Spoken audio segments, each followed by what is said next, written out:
we were all in a pandemic and we were all sitting at home and we were all really evaluating our lives, I think, and recognizing what wasn't making us happy and realizing just how limited our time in this world is.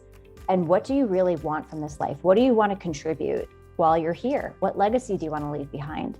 And I realized, again, like I said, there is so much potential to help people with this in a way that I hadn't thought about before.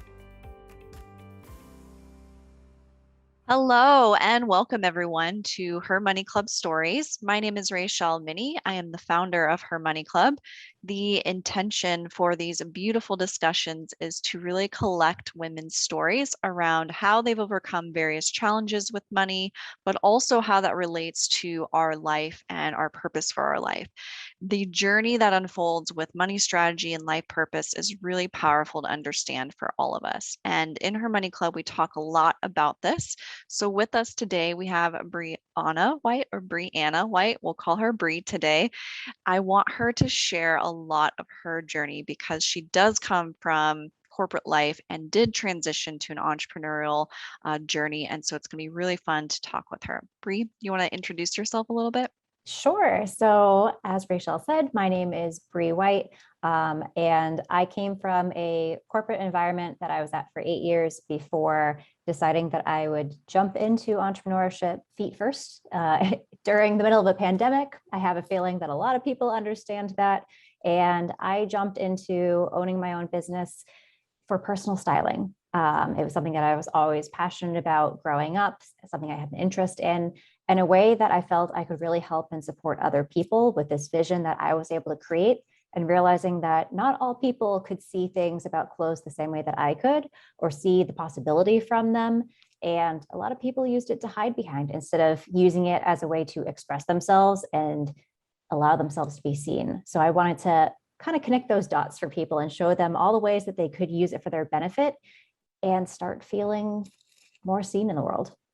Beautiful. I love all of that. I watched one of your recent videos about how you transition from different like archetypes, I would call it, like the princess or the tavern wench, I think you called it, and all these different things. I loved it. It was beautiful and so creative. I don't know that I am that creative personally, but having someone like you to help draw that process out is super helpful for all of us. Well, thank you. You're welcome. I'm really curious to know if you can pinpoint certain either moments or triggers that helped you make the transition into going all in on entrepreneurship and your business, because I talk to a lot of women and coach a lot of women who financially there's like this struggle of, when do I take the leap, but also from a mindset perspective and like it's almost like certain dominoes have to fall in order for that leap to occur. So what was your journey with that? Yeah, I think ironically, my domino happened to be a pandemic. That was the final push of just the right domino to get me going. Like I said, I think a lot of people related to that. And I came from an experience of, I worked in an administrative position for the 8 years I was in a corporate job. And I worked for a program that worked with individuals with autism. And it was such an amazing organization. And I loved what they did. And I loved all the people. But I felt like I wasn't able to connect with people in the way that I really knew I could, and do it in a creative way, because creativity has always been, it's in my blood, basically. I went to school, I went to an art school, I went for graphic design, I did modeling for a decade, which is how I kind of ended up in this field of styling, having met some designers and such, and collaborating with photographers and combining all of those things. So for the longest time, I did this as a hobby with friends and family and anyone that would basically let me play dress up with them. And I just thought to myself, it's just a hobby. There's no way I can make money doing this. There's no way that someone is going to pay me to help them to do this. Until we were all in a pandemic and we were all sitting at home and we were all really evaluating our lives, I think, and recognizing what wasn't making us happy and realizing just how limited our time in this world is. And what do you really want from this life? What do you want to contribute while you're here? What legacy do you want to leave behind?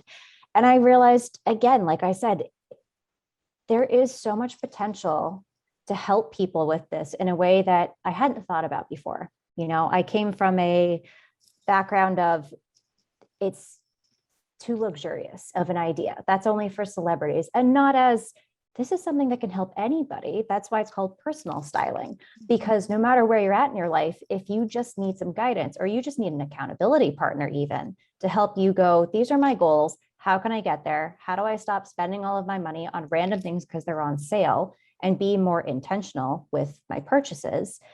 That's what a personal stylist is intended to do.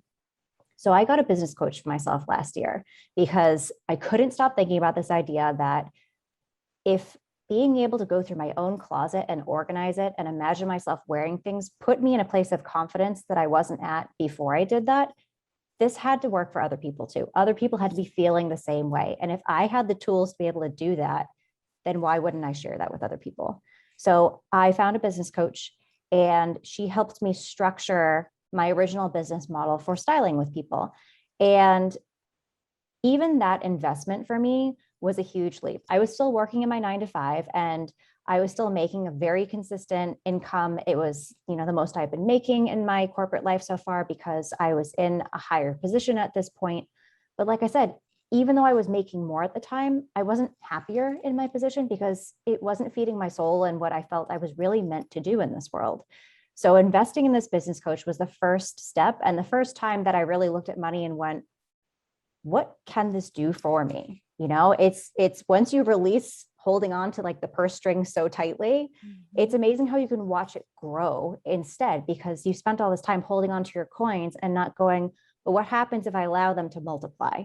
So investing in that was just the first step of learning how I could continue investing in myself in other ways. After I finished working with my business coach, I shifted into a mentorship with a coach who specifically works with stylists that are building their business and who has been very successful in doing this herself and had modeled a lot of what I wanted to do. She works a lot with clients who want branding photography done. And coming from this modeling artistic collaboration background, this was something that I loved the idea of, is getting back into that industry of working with photographers, collaborating on a project, and just seeing so many people come together to create this beautiful outcome that everyone is happy and supported by. So that was another investment. And at that point, just as I was signing up with her, was when I really came to the definite decision after talking to my business coach and saying, I think that working in corporate is actually holding me back because it's safe, because I knew what was going to happen. I wasn't happy, but I knew the unhappiness versus I had no idea what would happen if I quit my job and decided to go for something that realistically I hadn't done in terms of getting paid for. It was always, oh, no, I'll do that for you. Because again, that's just one of those things that I think a mindset shift I really had to make was, you're worth having people invest in you. You are worth investing in the same way that you invest in other people, and allowing people to invest in you. It's that give and take that the world thrives off of. It's what we need as people. And it's also what we need for support, right? Not just financially, but you need to support each other in this way and be able to give this exchange of energy and appreciation for each other's services. So learning how to do that, and learning that leaving my corporate job was actually the first step of allowing myself to pursue this and really light a fire into my butt, if you will, because there was no other option, but you have to do this now. So that was just stage one of like really jumping into my business. And then once I did that, there was no looking back. I burned the bridges. There was nowhere to go after that. I didn't literally burn the bridges. I still have such great relationships with the people that I worked with. And they were so supportive when I told them I gave a 6-week notice because I really wanted to make sure that I set them up for success when I left.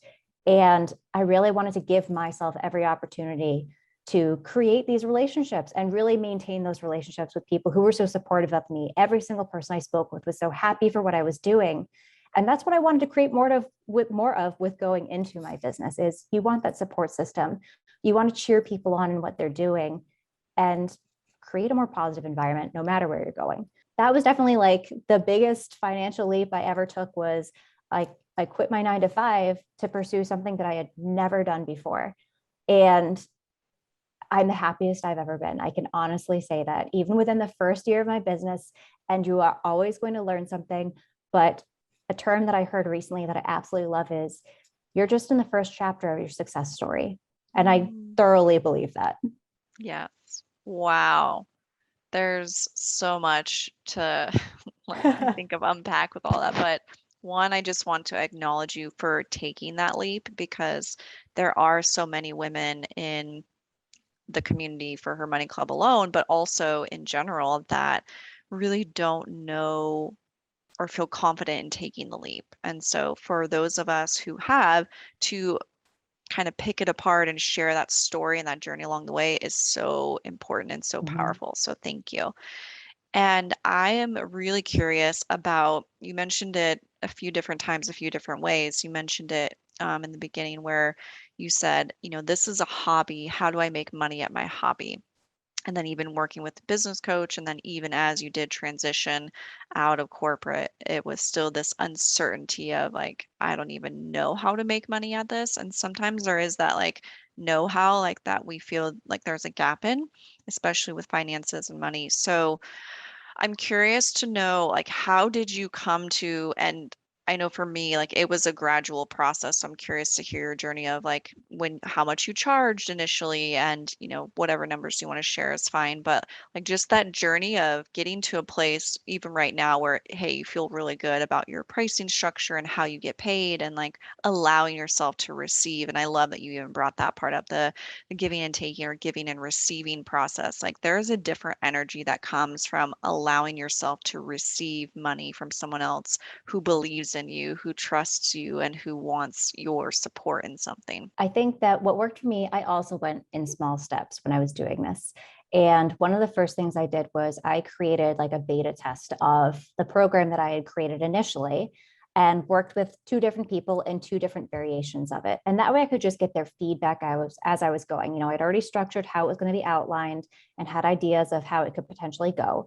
But there is always going to be a learning process, which is why I would say if you're doing something that you are especially more new to, ask a few friends if they can be your beta client. Ask someone who you feel like is in line with who your ideal client would be, and say, hey, I'm just starting out.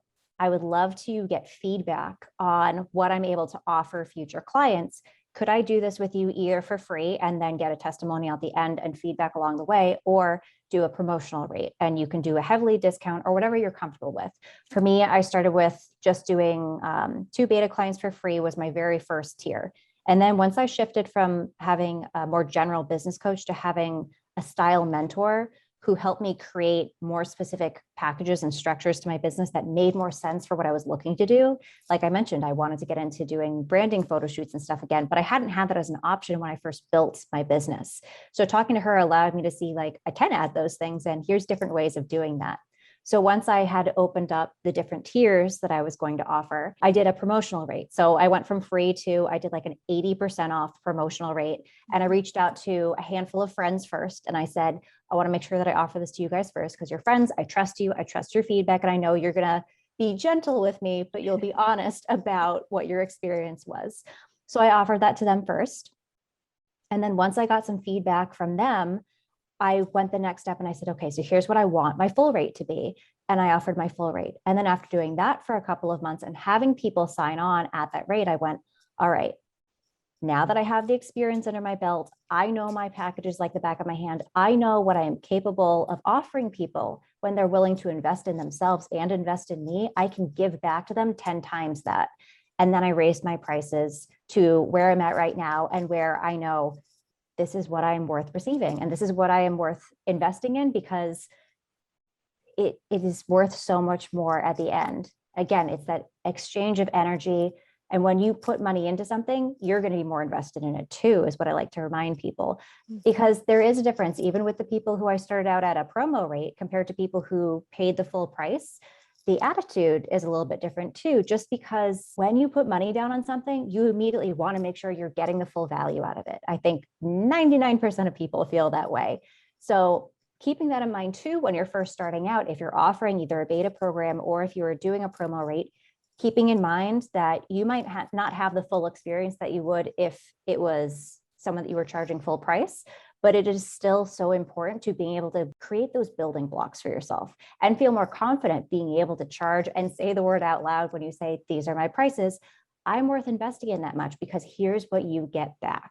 And knowing that it's worth every cent. Yes, I love all of that.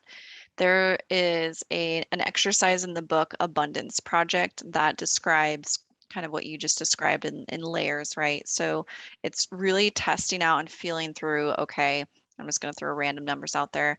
If I'm charging a package of something and I charge $1,000, how does that feel? All right, how does it feel if I charge $2,000? How does it feel if I charge $3,000? And 3,000 sounds like no one's going to buy it at $3,000, right? And then we kind of narrow it down to like some sort of middle ground of, okay, $1,000, how does it feel to show up for $1,000? Not so great from the standpoint of creation, but also from the standpoint of receiving. And so when we start to recognize like what truly feels good to show up for on our end, it will also feel that good for someone else to show up for, to your point, because now they're responsible. Now they have a stake in the outcome, and you want your clients to have a stake in the outcome because then they're motivated, then they are showing up to the sessions or whatever it is to make sure that they get what they want out of their investment too.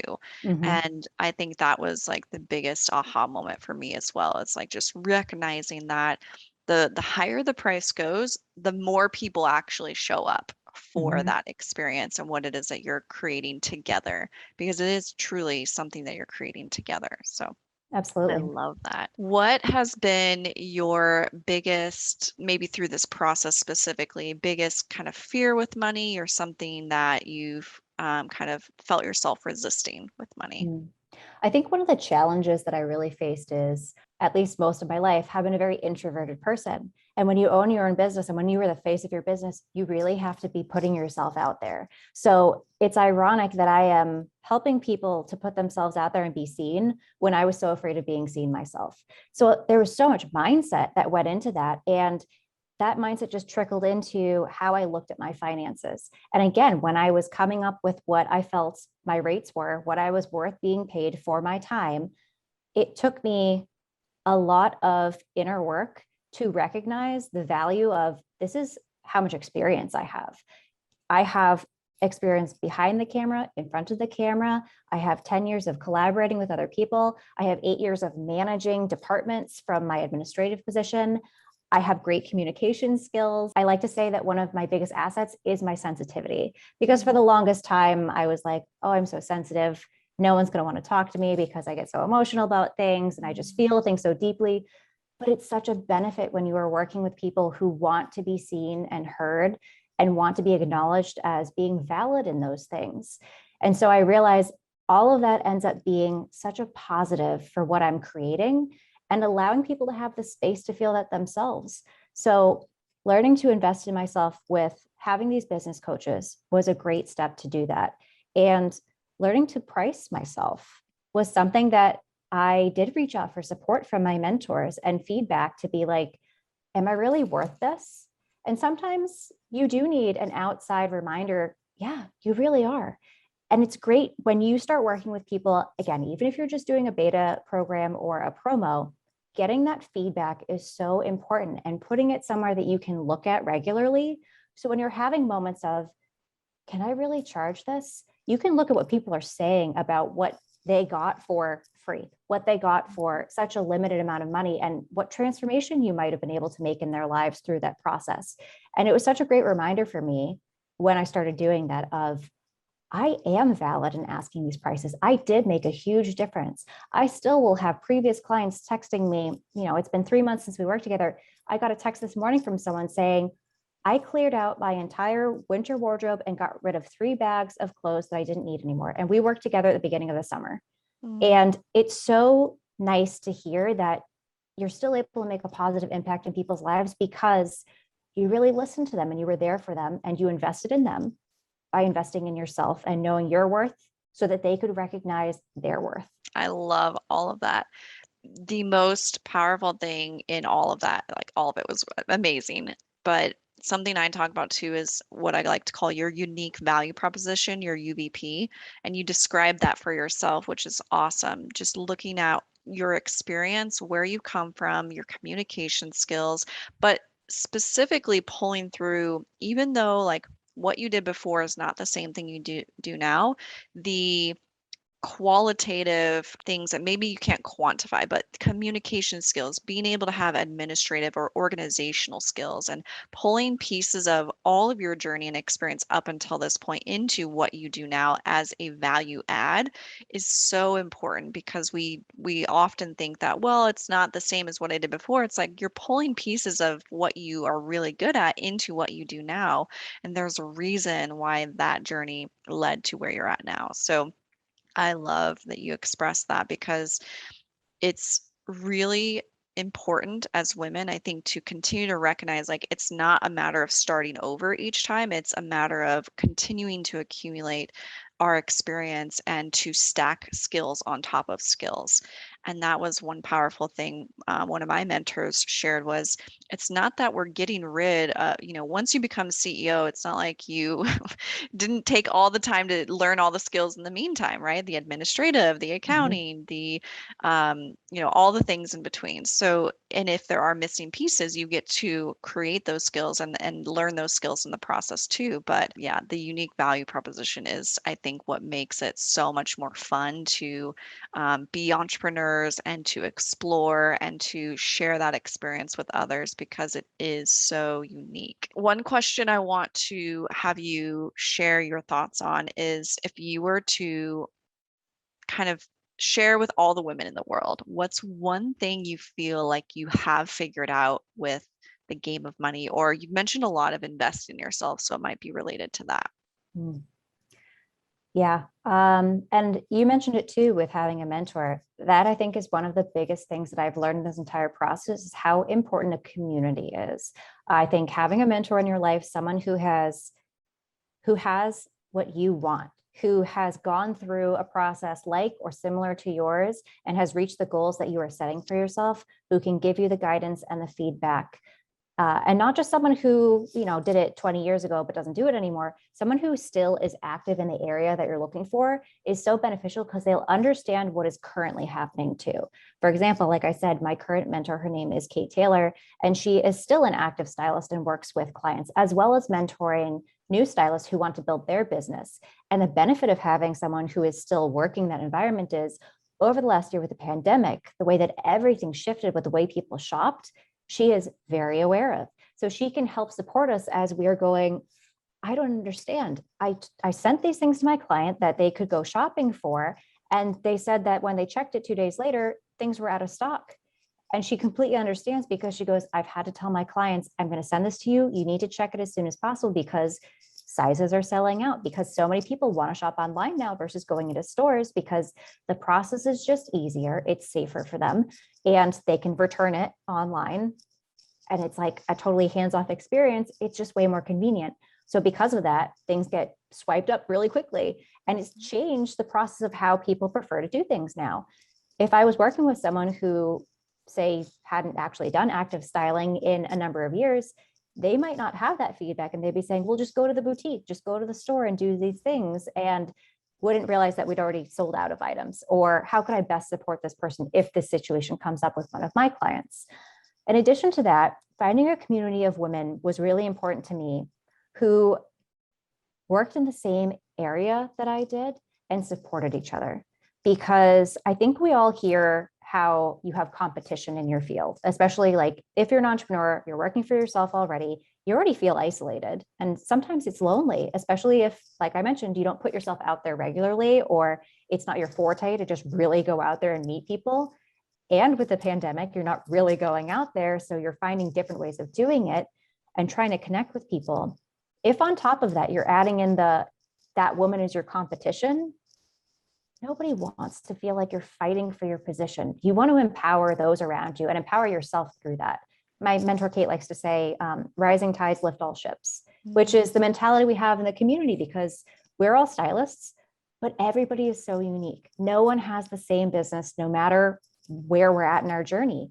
And one of my good friends from this styling community is my mastermind partner. We call each other each week and we talk about what we're working on in our business. And we support each other with ideas of, if you're looking to do this or you're struggling with something, what if you tried it this way? Or what if you pivot in this way? Or here's something I'm doing. Maybe you could do something like that for your clients, because again, we don't have the exact same clients, even though we have very similar structures and who we like to serve, they're not the same. So we both have our own areas of expertise and can share that with the other person. So you become even better, and you're adding more to the community, you're adding more to the world instead of trying to take away and hold it hostage. And same thing as, the strings to your purse. If you're holding on to it so tightly, you're never going to be able to watch it grow, because you're trying to stay safe, but you're keeping yourself low instead of blossoming and allowing yourself to expand. And that's like the epitome of abundance mindset. So Yes. I love all of that. Beautiful. Would you like to share a little bit about your different offerings and what might benefit some of this community? Absolutely. So like I mentioned, one of the packages that I offer does focus on branding photo shoots. And I know that especially as entrepreneurs, when you're trying to put yourself out there, you're trying to put your business out there, you want to really find a way that you connect to your audience so that they know there is a person behind this business, because we definitely are more prone to trust someone and feel safe with them when there is a face associated with it. So finding a way of being able to put yourself out there, but still feel comfortable as yourself while being leveled up for your business is really important. And photo shoots can be a really big part of doing that for your website, for your social media, when you're sharing things. And working with a stylist can really help you to tune into what is important to you, what is important to your business, and how can you visually show that, whether it's through colors or through certain materials and fabrics even, and how you dress yourself. You don't want to dress yourself in a way that doesn't actually feel authentic to who you or your business is. It's going to show. You're going to feel uncomfortable, and it's going to show that you are uncomfortable in the way that you're showing up. So having a stylist on set, having a stylist prep you before you go on set can be a game changer. And in addition to that, I also work with people if they're looking to create more intentional wardrobes in general for their day-to-day life, because how many of us are showing up for Zoom calls? Even if it's just waist up that you need to really focus on looking good, it's still important. And then when we are getting back into the world and we are networking and things are opening up more, it is important for us to show up each day and get out of the PJs, and the PJ mindset, I think, is the biggest thing that we've needed to break after the last year. And there's definitely a time for loungewear and being comfortable and being relaxed, but making sure that you're showing up as the best version of yourself and the version that you want people to see you as. So I have an intentional wardrobe package that focuses on specific seasons at a time. And if you're in an area that doesn't have all 4 seasons, I'm in New England, so I get every season. Like, it almost feels like every week I get every season. Yep. Depends on the day. But you can still work within the season you're in and what the most prominent weather is. And we'll go through people's closets and we'll get rid of the stuff that isn't serving them anymore, things that don't fit, things that don't flatter, things that don't function for their current lifestyle. Again, if you worked in a corporate job for a decade and you're working for yourself now, maybe the pencil skirts and the power suit just isn't working for your vibe anymore. And you need something a little bit more relaxed, a little more you, that's still polished and you still feel professional showing up, but is more in line with what your brand is now. So we go through all that together. We create our style words to make sure that we're in line with what you need and what supports you. And then I can help them shop for the specific things that they know they're missing or things they want to try. And I help them to create what I call a style book, which is like a digital representation of here's outfit ideas. So they can create more versatility out of what they own instead of feeling like I can only wear this once in one way. Because I think it's really important that when you're creating an intentional wardrobe, it's not just about how much versatility you can create, but making sure the items that you have are items you love and that you're going to use. Because there's no point in buying something just because you're not going to wear it later, but it was on sale. That's not an investment. That's actually wasting money. So you want to be really intentional with what you're choosing, where you're spending your money, investing in quality items over just quantity of items, because you're going to get more use out of them. You're going to feel more comfortable and you're going to feel more confident at the end of the day. So that is the biggest seller, if you will. My clients love that package because, again, it's not too overwhelming. It's not like you're looking at the entire year at once. We're focusing on a very short amount of time for right now. because it's also important to dress for right now and make sure that you're showing up as who you want to be now. And you can show up as the person that you're growing into or the elevated version of yourself that you have goals to be, but doing it in those baby steps. So that way you're still comfortable, you're still confident, and you are growing and expanding as a person and a business. That's so good. Thank you. Thank you so much for sharing. Absolutely. And then will you share how people can find you? For sure. So you can find me, my website is vostramoda.com, and you can do vostramoda.com/connect to see podcasts that I've been on, to sign up for my newsletter. I put it out twice a month, and I have fashion tips. And I also do interviews with other female-owned businesses so they can share what an impact they're making in their community and people who inspire me as well. And then just some fun little bits about me as well, because there is a person behind this brand. And I think it's important for people to remember that there is always a person behind the brand. And that's what people really connect to. So especially if you are creating your own brand, it's important to remember that you are what makes your business unique, and make sure you're showing up for yourself, whatever that looks like. I'm also on social media as Vostra Moda. It might be Vostra_Moda, like on Instagram. But if you go to vostramoda.com/connect, I have all the links to my social media there as well. So you can click through and follow me on any of them. Awesome. Thank you so much, Bree. I appreciate your time today and your insight and just sharing your journey. So absolutely. And thank you so much for having me. This was an absolutely wonderful conversation. You're welcome.